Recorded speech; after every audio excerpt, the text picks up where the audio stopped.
Sinta-se à vontade. Obrigada, pastor. Graça e paz, irmãos.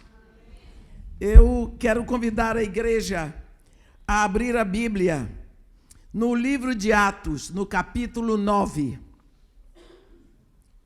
Atos, capítulo 9. Vamos ler a partir do versículo 10, aonde está escrito assim: Ora, havia em Damasco um discípulo chamado Ananias. Disse-lhe o Senhor numa visão: Ananias. Ao que ele respondeu: Eis-me aqui, Senhor. Então o Senhor lhe ordenou: Dispõe-te e vai à rua que se chama à direita, e na casa de Judas procura por Saulo, apelidado de Tarso, pois ele está orando, e viu entrar um homem chamado Ananias e impor-lhe as mãos para que recuperasse a vista. Ananias, porém, respondeu: Senhor, de muitos tenho ouvido a respeito desse homem.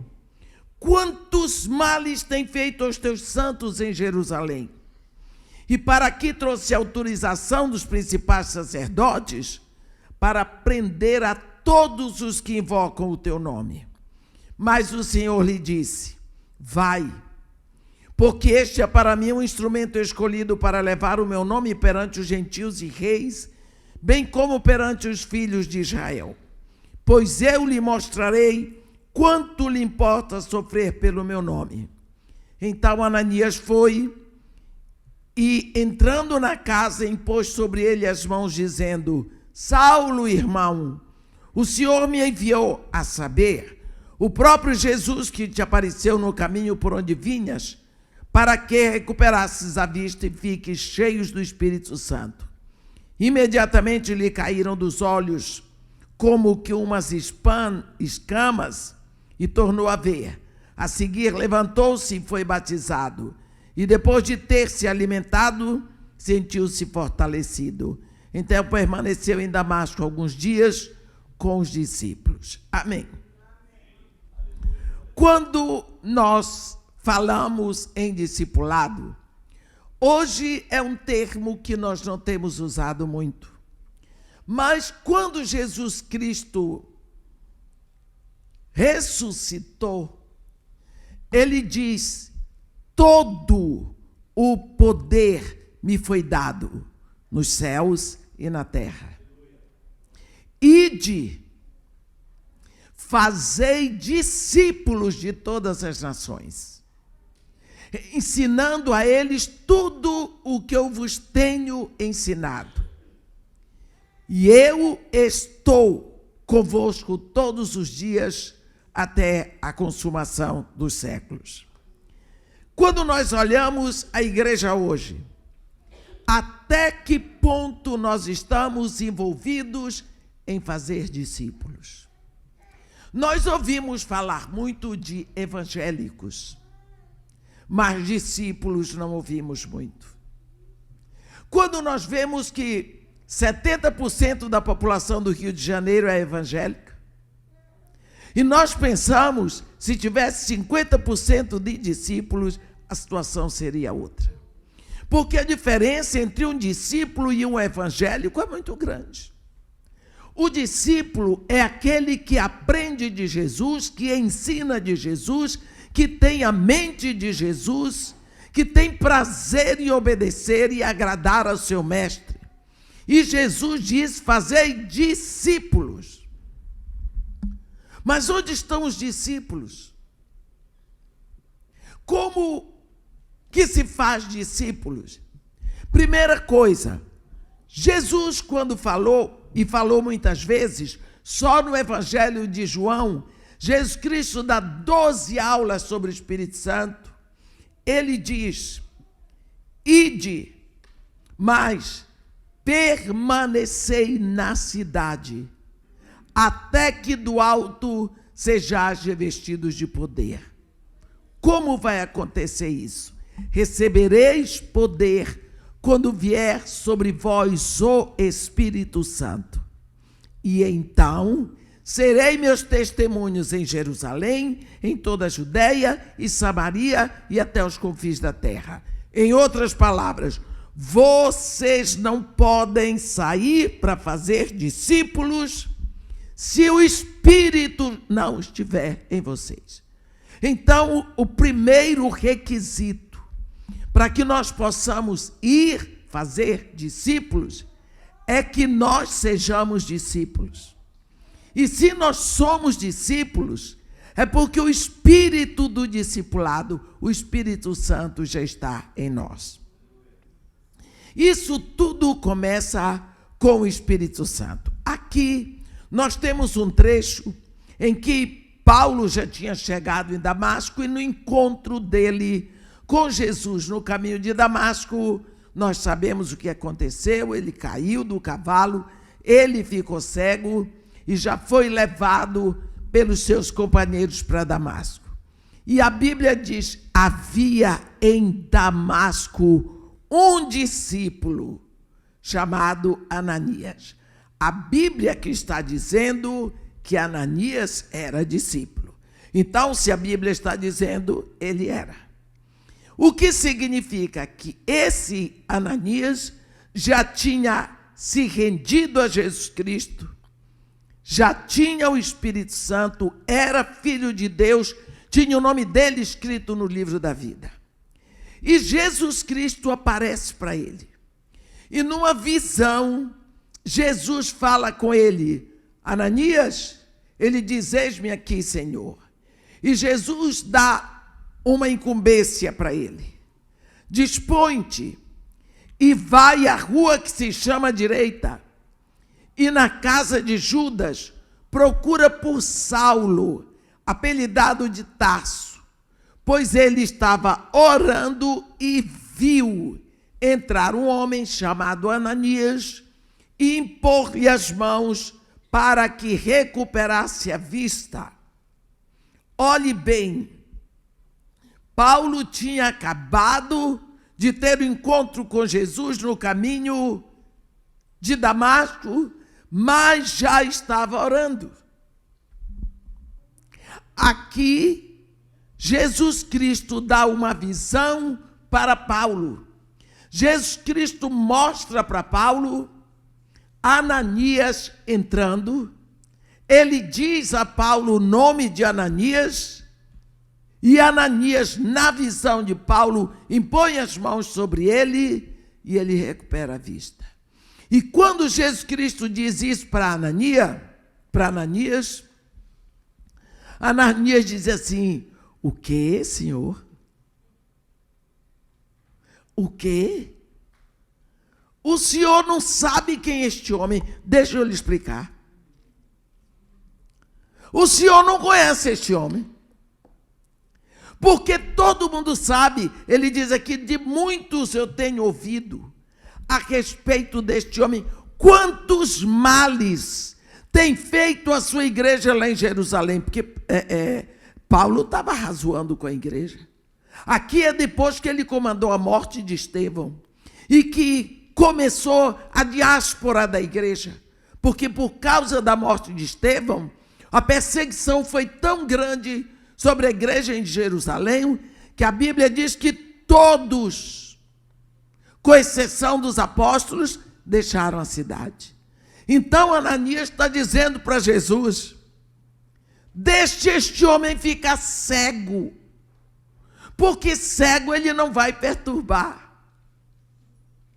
Ele diz: e o senhor sabe o que ele veio fazer aqui?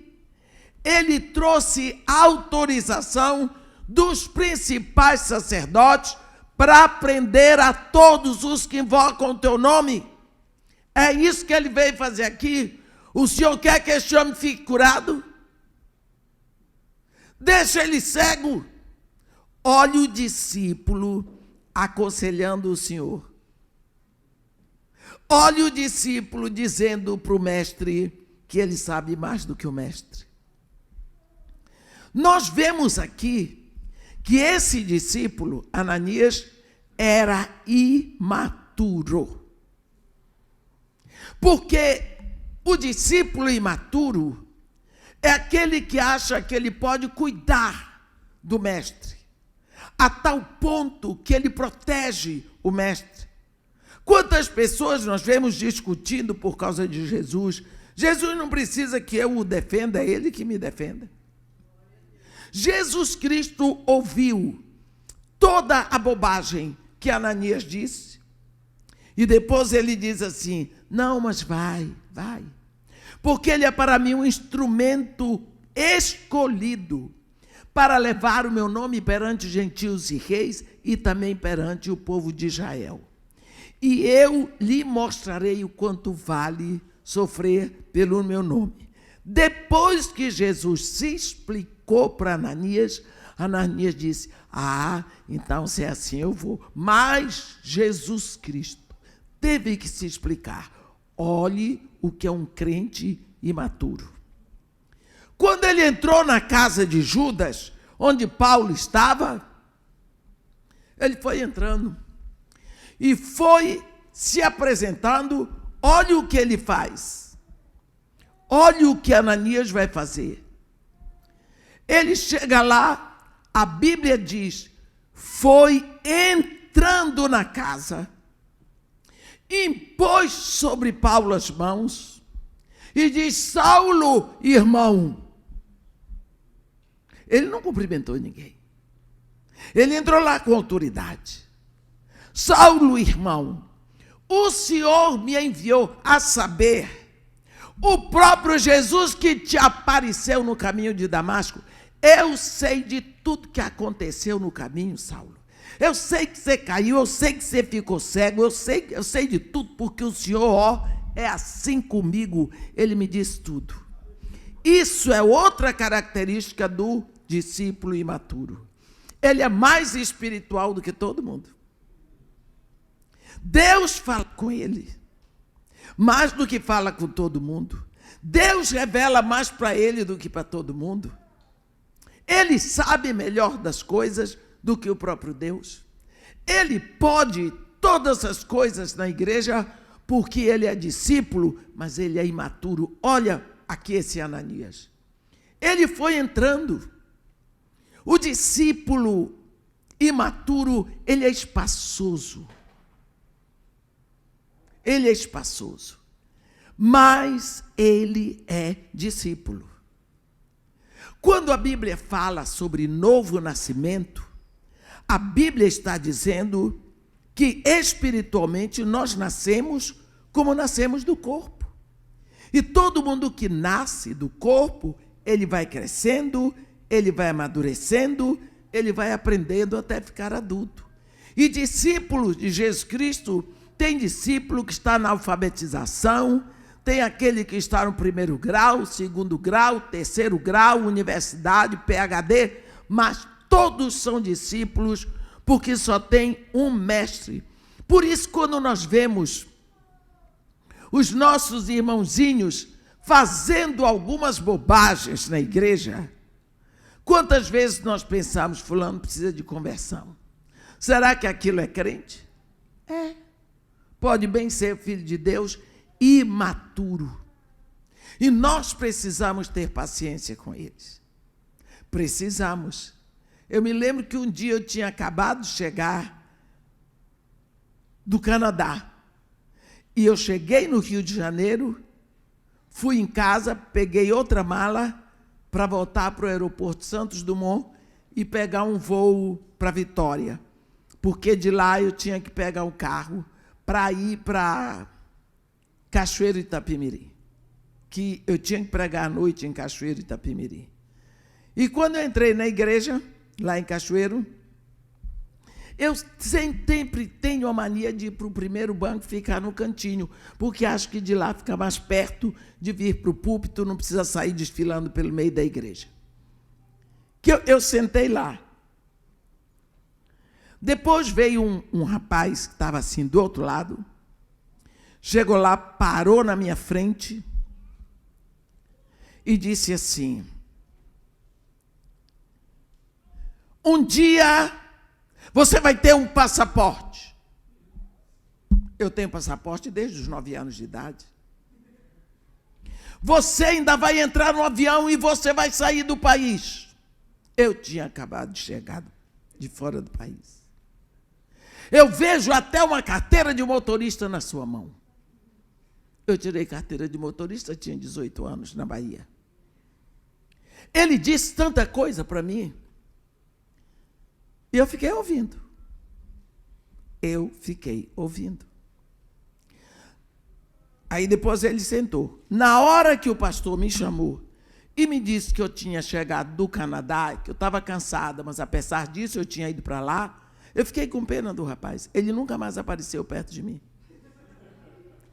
Eu creio que aquele rapaz viu alguma coisa diferente. Eu creio que Deus mostrou alguma coisa a meu respeito, mas ele não soube arrumar. Um dia eu estava na igreja Assembleia de Deus do Aribiri, em Vila Velha, alguém conhece?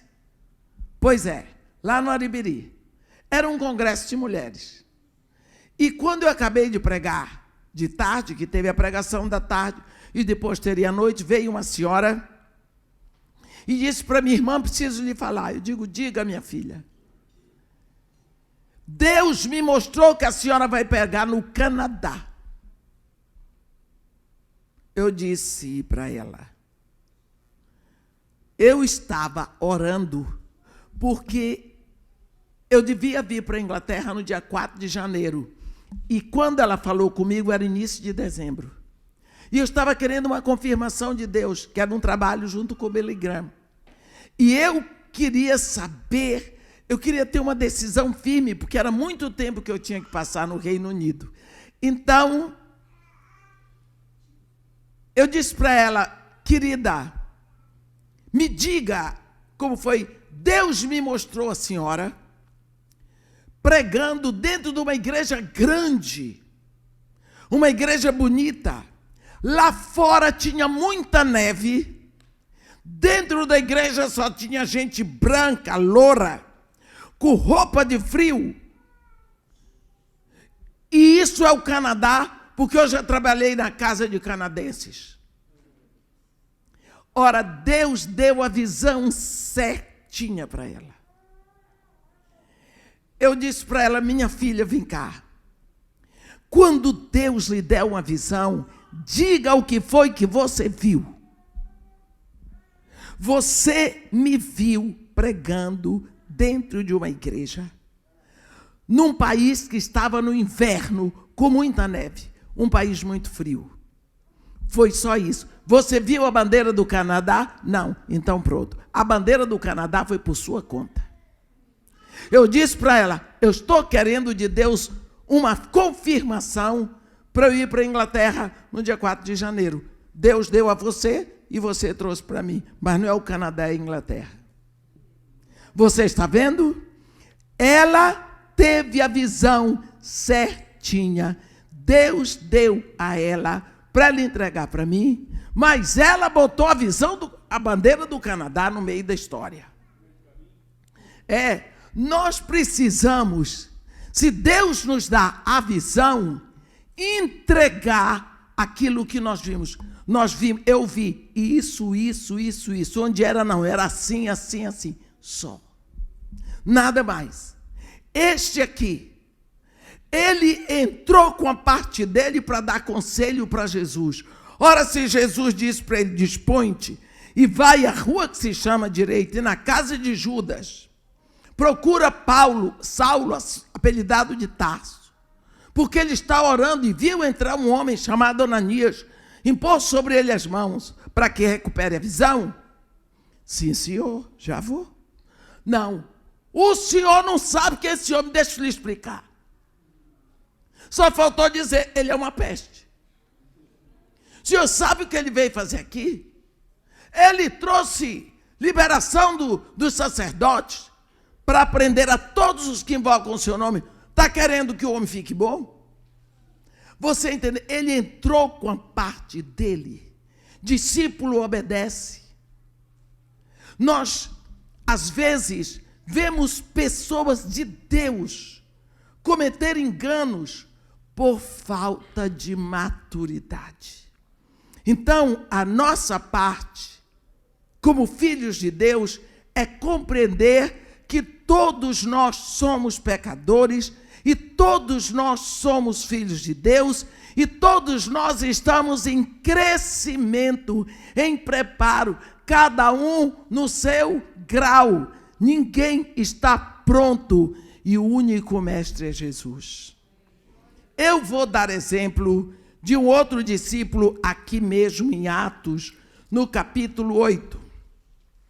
Está escrito assim. Ô, pastor, muito obrigada.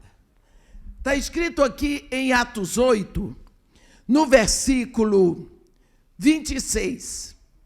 Um anjo do Senhor apareceu a Filipe, falou a Filipe, dizendo: dispõe-te e vai para o lado do sul, no caminho que desce de Jerusalém para Gaza. Ele se encontra vazio. Olha, ele se levantou e foi. Você entendeu a diferença? Quem era Filipe? O que estava acontecendo com Filipe?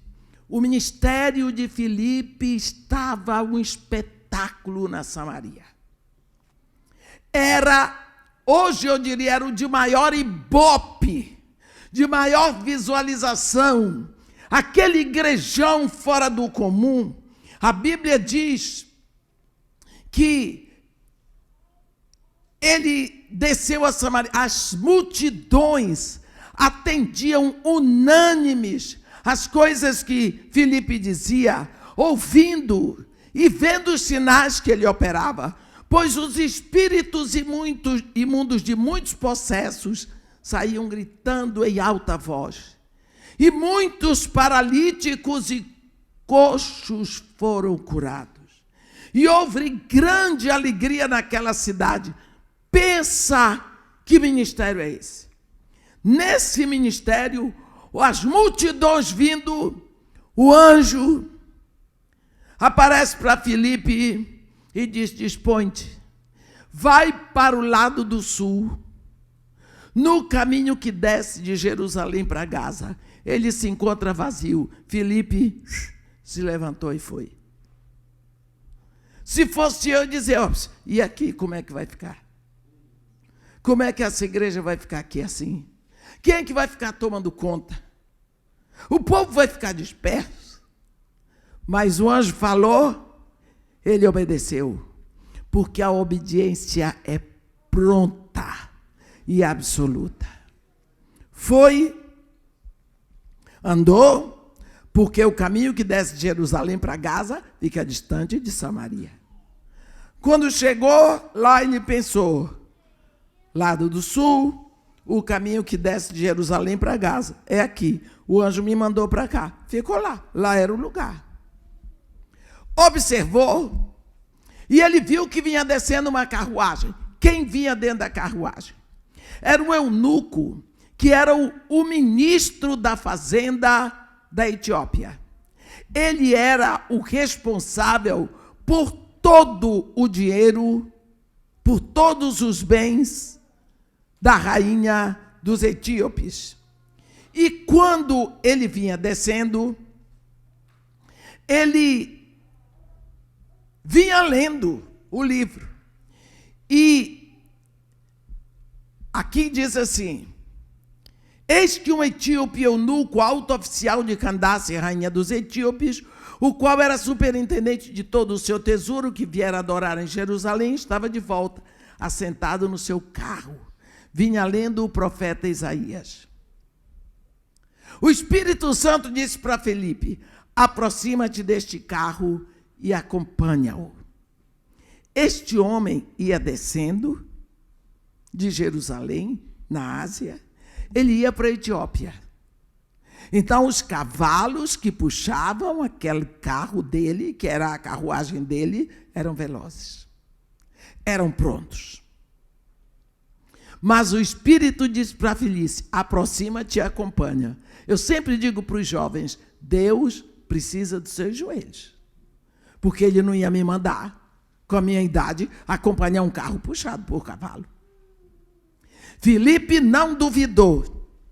Acompanhando, percebeu que o etíope estava lendo o profeta Isaías, e ele viu que era o capítulo 53. Olha aonde que Filipe estava, diferente de um principiante. E quando ele viu que havia dúvida na leitura do homem, ele disse: compreendes o que vens lendo? Compreendes o que vens lendo? E o eunuco disse: como poderei entender se alguém não me explicar? Lógico que Filipe disse: eu estou aqui. Mandou para o carro, convidou Filipe para sentar. Filipe deve ter ficado feliz da vida, assentado num carro chique daquele, e explicou tudo. A Bíblia diz aqui que Filipe era discípulo. Mas olha a diferença de atitude de Filipe para Ananias. Chega ao ponto que o eunuco disse para Filipe: peço-te que me expliques a quem se refere o profeta. Fala de si mesmo ou de algum outro? E aqui vem um dos versículos mais lindos que eu acho no livro de Atos. Versículo 35 de Atos 8. Então Filipe explicou, e começando por essa passagem da Escritura, anunciou-lhe Jesus. Olhe bem, ele pegou daqui de Isaías 53, Jesus no eunuco. Ele não ficou dando voltas, explicando daqui, trazendo do grego, do latim, de não sei aonde. Ele começou em Isaías 53 e anunciou Jesus para ele. Ele não ficou dando voltas. Tem pessoas que ficam dando volta que nem mosca em volta do pudim. Ele sabia que aquele eunuco precisava de Jesus como cada um de nós precisa. Agora, a diferença dele para Ananias é muito grande, é que Filipe é um discípulo amadurecido. Quando Jesus falou com Ananias em Atos 9, dispõe-te e vai à casa de Judas e procura por Saulo, apelidado de Tarso, porque ele está orando. Jesus explicou, ele disse: ah, Senhor, eu tenho ouvido de muitos a respeito deste homem, quantos males tem feito a tua igreja Jerusalém, e para aqui trouxe ordem dos sumos sacerdotes para prender aqui todos aqueles que vão... Não fez nada, não. Quando o anjo disse para Filipe: dispõe-te e vai para o lado do sul, no caminho que desce de Jerusalém para Gaza, este se encontra vazio. Levantou-se e foi. Está vendo? A diferença de um discípulo principiante para um discípulo amadurecido. Um discípulo amadurecido sabe que quando nós obedecemos, nós não olhamos as consequências da nossa obediência. Nós não consideramos consequências, nós simplesmente obedecemos. O resultado está com Deus. Quando ele vê o eunuco com dúvida sobre a palavra de Deus, ele conhece a palavra de Deus, ele sabia que aquele trecho estava no livro do profeta Isaías, no capítulo 53. Por quê? Porque ele conhecia a Escritura, porque ele conhecia os profetas. Um discípulo de Jesus Cristo conhece os profetas. Você lembra no dia de Pentecostes, quando disseram que os discípulos estavam bêbados? Pedro se levantou e disse: não, estes homens não estão bêbados a esta hora da manhã. O que está acontecendo aqui é o que foi profetizado por profeta Joel. E acontecerá naqueles dias, diz o Senhor, que derramarei do meu espírito sobre toda a carne. Vossos filhos e vossas filhas profetizarão. Vossos jovens terão visões. Sonharão os vossos velhos. E até sobre vossos servos e vossas servas derramarei do meu espírito. Mostrarei prodígios no sol, nos céus e na terra. Ele, Pedro, discípulo de Jesus, ele citou a profecia de Joel de cor. Ele não disse: João, pega aí o livro do profeta Joel para eu ler aqui uma coisa que está escrita. Não, ele sabia. Porque discípulo de Jesus Cristo conhece a Escritura, é obrigação. Ele não conhece apenas o Novo Testamento, ele conhece o Antigo Testamento. Ele conhece os livros da lei, ele conhece os livros proféticos, ele conhece os evangelhos, ele conhece as cartas, porque é discípulo. À medida que nós vamos amadurecendo, nós vamos nos assenhorando da Escritura. Olhe o que vai acontecer. Filipe esclareceu para o eunuco. Filipe ensinou o eunuco. E a Bíblia diz que ele seguia o caminho. Chegaram a certo lugar onde tinha água. O eunuco disse a Filipe: eis aqui água. O que impede que eu seja batizado? Qual é o impedimento? Por que você não me batiza? Filipe respondeu: é lícito que eu te batize. Tem, porém, um quesito. Não depende de mim, depende de ti. Já não é comigo, é contigo. Se crês de todo o coração. E ele respondeu e disse, abriu a boca: creio que Jesus Cristo é o Filho de Deus. Ele fez a confissão pública no caminho. Ele abriu a boca e confessou. Muitas pessoas não têm coragem, não querem abrir a boca. A Bíblia diz: pelas tuas palavras serás salvo, pelas tuas palavras serás condenado, porque a vida e a morte estão no poder da língua. Se no teu coração creres, e com a tua boca confessares Jesus, serás salvo.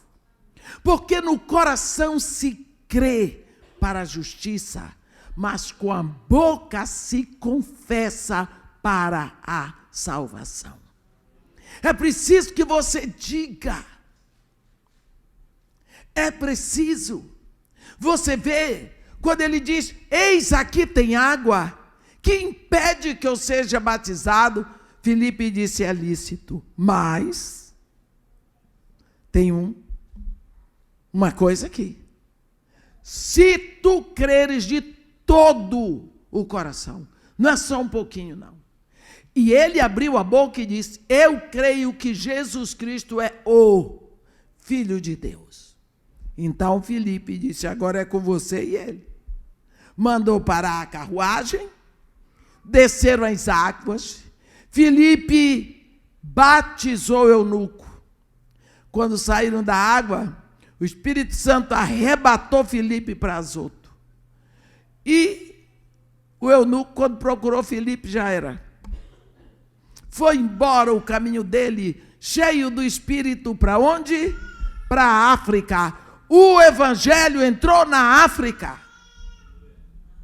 O Evangelho entrou na África antes de chegar na Europa. Por quê?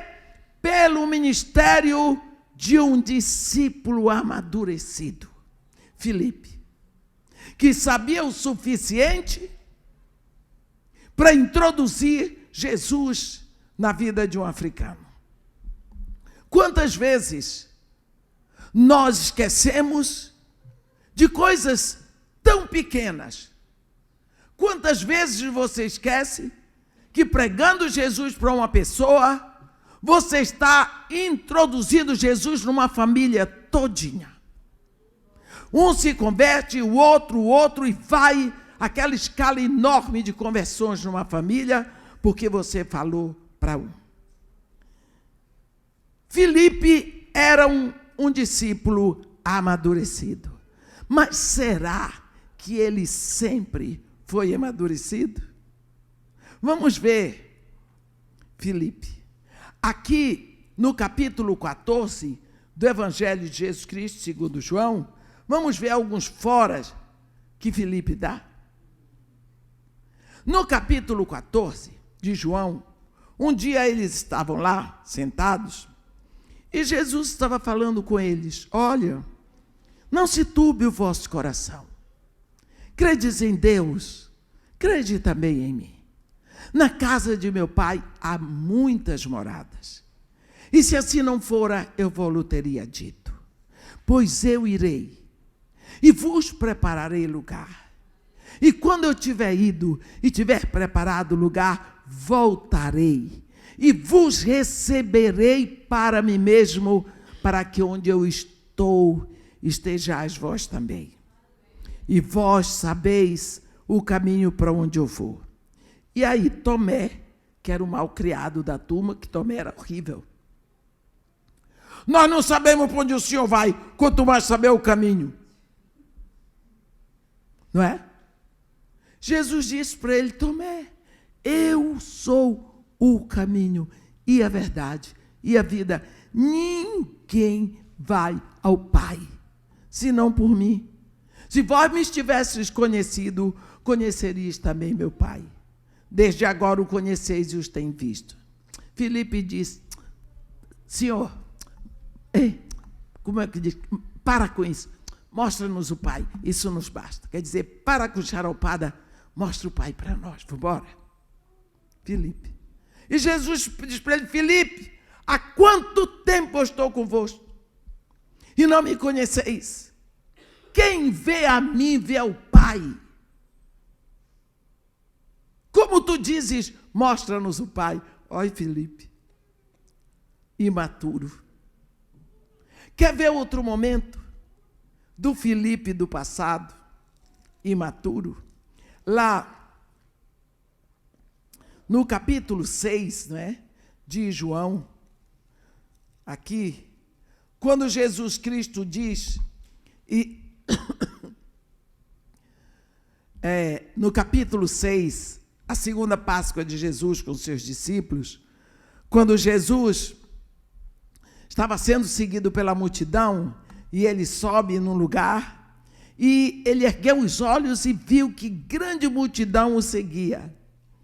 Então ele disse para Filipe, só para ver a reação de Filipe, para fazer uma pegadinha com Filipe, porque Filipe era garoto.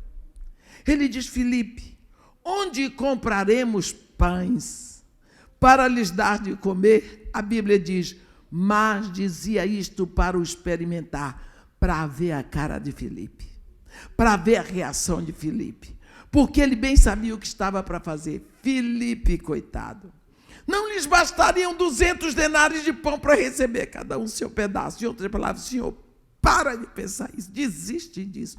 200 denários são 200 dias de trabalho. Quer dizer, Filipe botou logo o impedimento. Aí vem aquela situação de André, que eu chamo o carioca, que ouviu a história, se conhece carioca, né? E disse: tem aí um rapaz com 5 pães e 2 peixinhos. Mas o que é isso? André já tinha andado no meio do povo, já viu quem levou lanche, quanto é que tinha e o que é que tinha levado. Jesus disse: traz o rapaz. Então você vê quanto Filipe era imaturo, não é? E agora, quando você vê esse Filipe aqui, de Atos capítulo 8, um gigante na fé, um gigante no discipulado, você vê o quanto esse rapaz cresceu. Mas eu quero dar um outro exemplo ainda aqui em Atos 17, né? Atos 18. Atos 18 tem um rapaz que parece discípulo, mas ainda não é.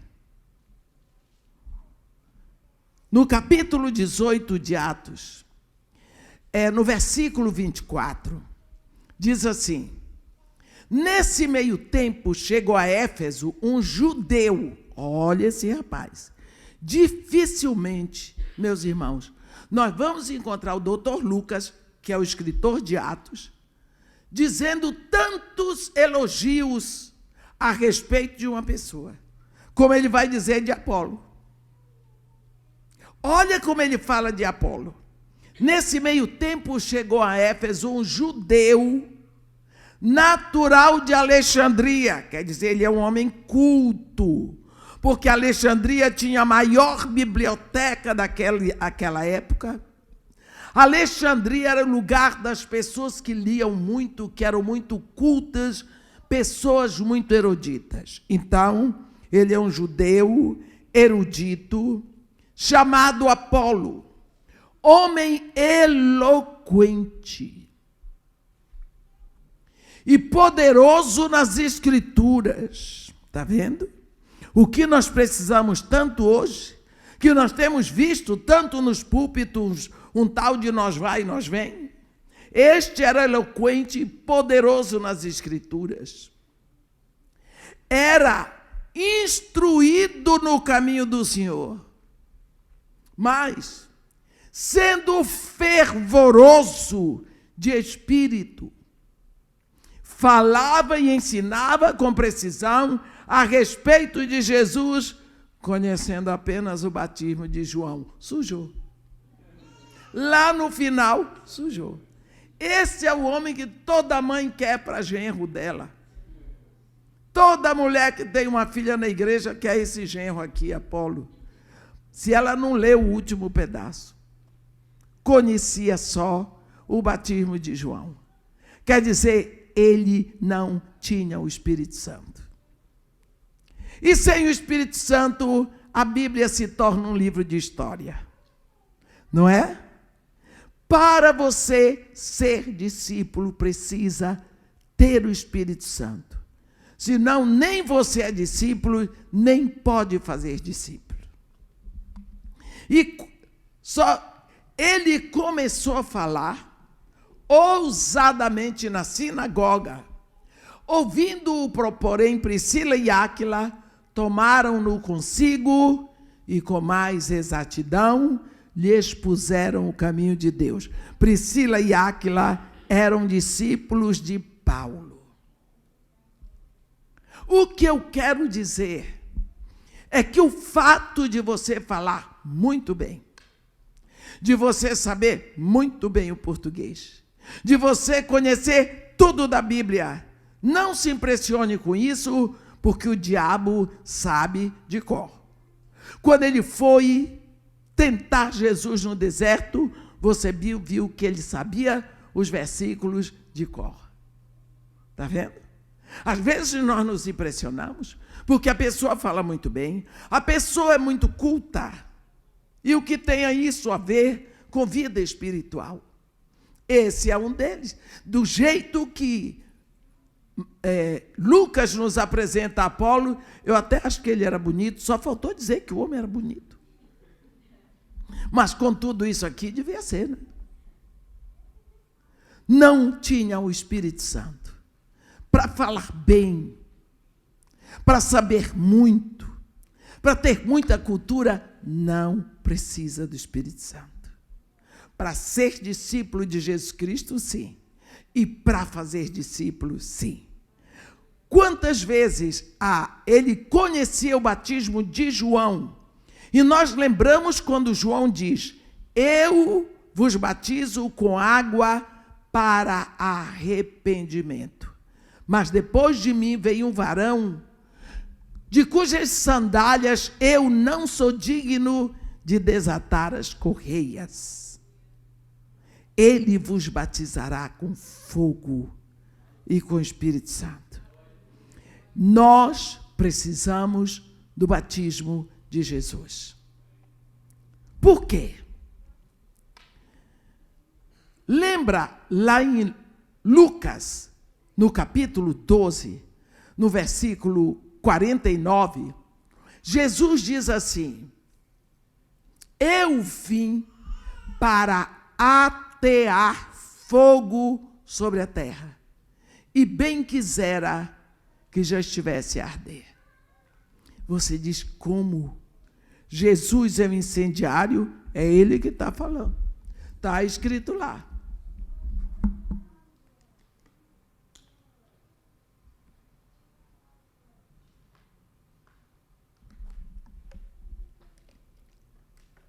Está escrito. Lucas 12, versículo 49. Eu vim para atear fogo sobre a terra, e bem quisera que já estivesse a arder. Por que fogo?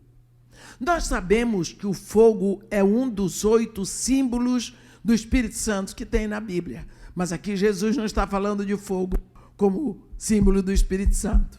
Nós sabemos que o nosso Deus é o único que responde com fogo. Você lembra do confronto de Elias com os profetas de Baal no monte? Quando você olha para a terra é uma bola gigantesca solta no espaço. Por que não cai? Por que não sai do lugar? A terra tem várias camadas: ecosfera, atmosfera, estratosfera, tantas esferas que eu não sei o nome de todas. Mas no centro da terra, bem no coração da terra, tem uma camada chamada pirosfera. Bem no centro. É uma camada de fogo. Deus colocou fogo no centro da terra, e este fogo faz com que a terra permaneça suspensa no espaço. Ela faz seu movimento de rotação, seu movimento de translação, mas ela nunca caiu do espaço. Por quê? Porque ela está equilibrada pelo fogo da pirosfera. Se você observar, eu não sei aqui se alguém tem alguma intimidade com balão. Eu tenho muita intimidade com balão, porque lá na favela, lá no Rio, o povo sempre soltou balão. Normalmente são os homens, viu? Mulher não se mete com história de balão. Isso eu defendo as mulheres. São os homens. Eles trabalham com balão, e normalmente é balão do Flamengo, né? Eles fazem o balão. Fazem. E eles põem na boca do balão, assim, um aro de arame. E naquele aro, eles prendem uma bucha e eles molham com material inflamável, seja lá álcool, gasolina. E quando chega na hora de soltar o balão, eles vão para uma laje, aquela opção de homens. Aí um segura de lá, outra bota escada, e eles ficam, seguram o balão, alguém aqui embaixo toca fogo na bucha, aquele ar quente começa a encher o balão, e eles vão segurando, e o balão começa a subir. Por quê? Fogo. O fogo impulsiona para cima. O fogo impulsiona para cima. Batizar significa imergir. João diz: eu vos batizo com água para arrependimento. Quando ele tomava as pessoas, ele imergia na água do Jordão, a pessoa saía dali molhadinha, aonde ela ia, a água ia molhando, porque a água desce. Mas vem Jesus, toma você, imerge no fogo. Quando você sai dali, você é uma tocha apontando para o alto, porque em qualquer lugar que você acenda o fogo, ele aponta para cima. O fogo tem essa característica. Eu me lembro, quando eu morava no Iraque, no terceiro para o quarto dia de guerra do Irã com o Iraque, nós conseguimos a permissão para fugir do Iraque para o Kuwait. E como nós estávamos em Basra, antiga Caldeia, é uma questão de 20 minutos para atravessar de lá onde morávamos para o Kuwait. O embaixador do Brasil no Kuwait, junto com o embaixador do Brasil no Iraque, conseguiram, para sairmos mais ou menos umas 11h30 da noite, estávamos todos dentro de um ônibus indo para o Kuwait. Aquele dia tinha sido de intenso bombardeio, que é assim. Quando o Irã mandava um avião para bombardear o Iraque, porque eles estavam querendo bombardear o tanque de abastecimento dos navios petroleiros do Iraque, quando eles mandavam um avião para bombardear, o radar no Iraque percebia que vinha bombardeio, então o Iraque soltava o míssil, porque o míssil vai atraído pela turbina do avião, porque o míssil tinha que explodir o avião antes que ele bombardeasse. Era horrível, porque quando o radar detectava que vinha bombardeio, ele dava aquela sirene horrível, parecendo sirene de ambulância, de corpo de bombeiro. Até hoje, todas as vezes que ouço sirene de ambulância, eu me assusto, porque aquilo era a morte para nós.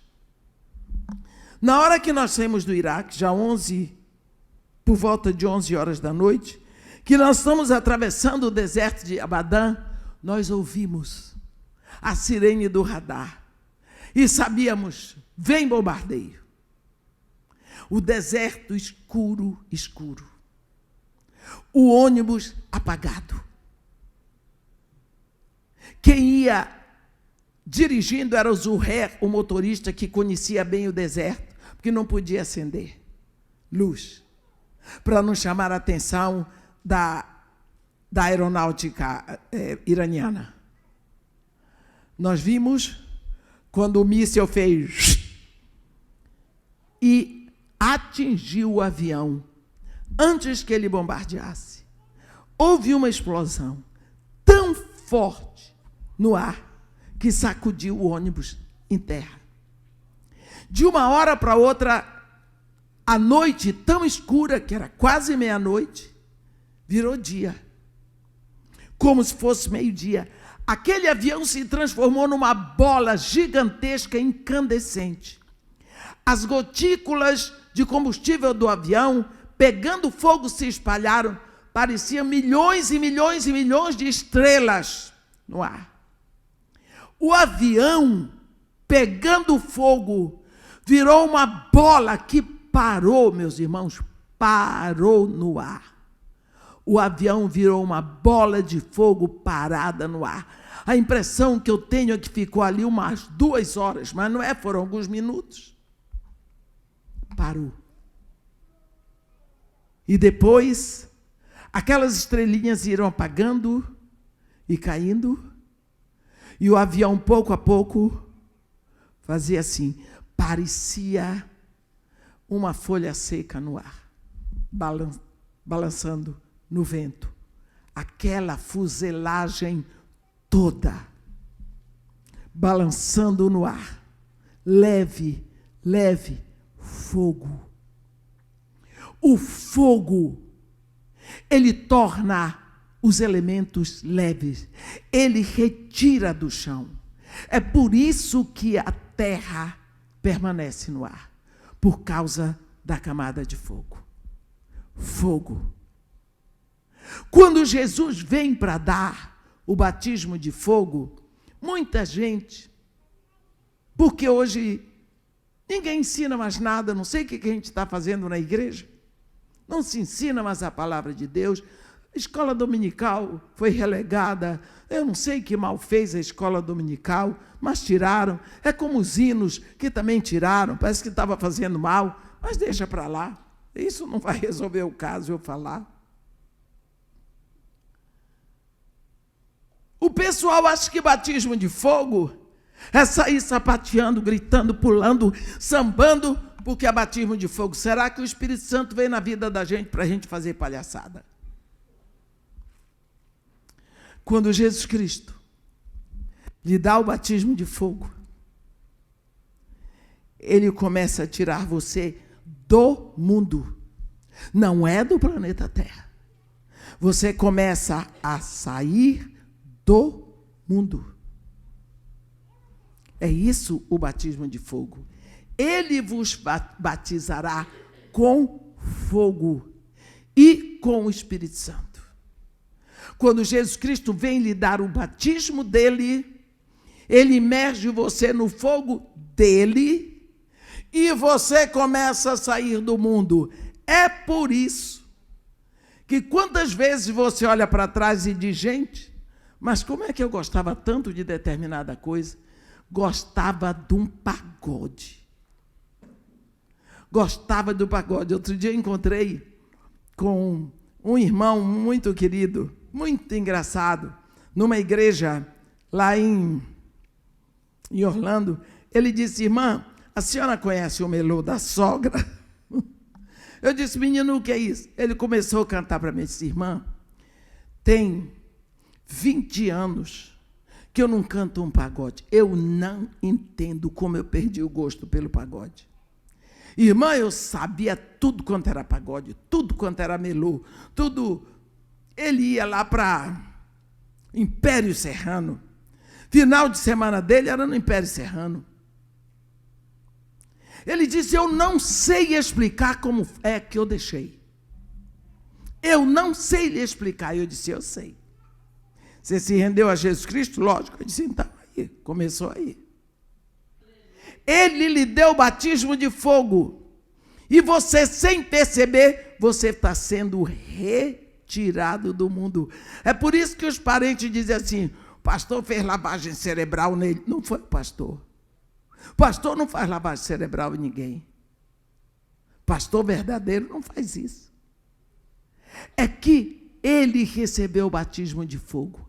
Ele vai sendo retirado lentamente, suavemente do mundo. Vai perdendo gosto pelas coisas do mundo, pelas coisas da carne. Ele vai sendo retirado, não é do planeta Terra, é do mundo desse estado de coisa. Sabe aqueles pecados? A pessoa vai deixando, meu irmão. Isso é batismo de fogo. Apolo só conhecia o batismo de João. Quando ele pregou na sinagoga, foi uma maravilha, porque ele era fluente, ele falava muito bem, ele conhecia as Escrituras. Quando ele acabou, ficou lá na porta, as pessoas deviam vir, mas que palavra, que maravilha está. Mas lá, naquela sinagoga, tinha um casalzinho perigoso, discípulos de Paulo, que perceberam que ele não tinha o batismo de Jesus. Quando acabou tudo, eles convidaram Apolo, vamos na nossa casa, também somos judeus. E lá, eles ministraram para Apolo. E depois você vai ver Apolo, junto com Paulo, em Corinto. Tinha Paulo na escola dominical ensinando, Apolo, outra sala era de Cefas. Por quê? Porque agora ele era discípulo também e ele podia ministrar, porque ele já tinha o espírito do discipulado. Quando nós falamos de discipulado, nós precisamos saber que discípulo é aluno. Tem aluno que está no primeiro ano, outro está sendo alfabetizado, outro está no curso superior, mas todos somos discípulos. Por isso nós precisamos crescer. Por isso nós precisamos buscar para não sermos apenas usados, mas para sermos recebidos por Deus, para sermos aprovados no final do teste. Não é? Às vezes as pessoas querem sempre ser usadas por Deus, mas quando Deus quer usar, Ele usa corvo, Ele usa uma mula, como usou para Balaão. Nós precisamos buscar ser aprovados, porque o discípulo, ele deve ser aprovado, senão ele vai repetir de ano. Amém? Então, meus irmãos, que nós possamos buscar na palavra de Deus, na oração, crescer como discípulos de Jesus Cristo, crescer no conhecimento da palavra, porque crescendo no conhecimento da palavra, nós podemos discipular outras pessoas, e assim nós vamos cumprir cabalmente o nosso chamado como igreja do século 21. Amém? Que Deus nos abençoe e nos guarde, que faça resplandecer o seu rosto sobre nós e tenha misericórdia de todos nós. Amém.